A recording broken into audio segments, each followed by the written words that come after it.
Hello बच्चों, let us see the question. The question says that a fair die is tossed repeatedly until a 6 is obtained.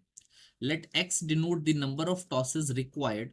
The probability that x is greater than equals to 3 equals. So these are the given options here. तो बच्चों इस question को solve करने के लिए जो की concept use होगा that is simply probability formula. जो हम जानते हैं किसी भी इवेंट की प्रोबेबिलिटी निकालने के लिए जो फॉर्मूला होता है that is number of favourable outcomes उस इवेंट के divided by total number of outcomes. अब सबसे पहले थोड़ा सवाल को समझे। हमें बोला गया है कि एक फेयर डाई जो है रिपीटेडली टॉस किया जा रहा है until a 6 is obtained. So हम जानते हैं outcomes of tossing of a fair die, एक फेयर डाई को अगर हम टॉस करें तो उसके क्या क्या आउटकम्स हो सकते हैं, या तो 1 आ सकता है या 2 या 3 या 4 या 5 या 6। तो हमें तब तक टॉस करना है जब तक 6 ना आए।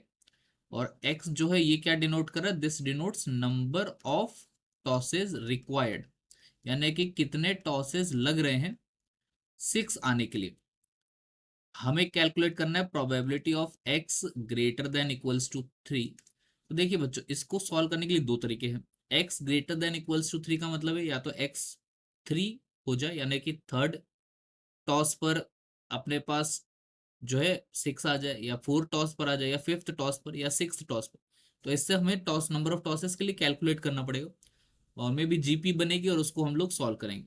या फिर इसको हम लोग इस तरीके से भी लिख सकते हैं, this will become 1 minus of, क्योंकि टोटल प्रोबेबिलिटी तो 1 ही हो सकती है, will be 1 minus probability of x equals 1, यानी पहले टॉस पर ही अपने को क्या मिल जाए, 6 मिल जाए।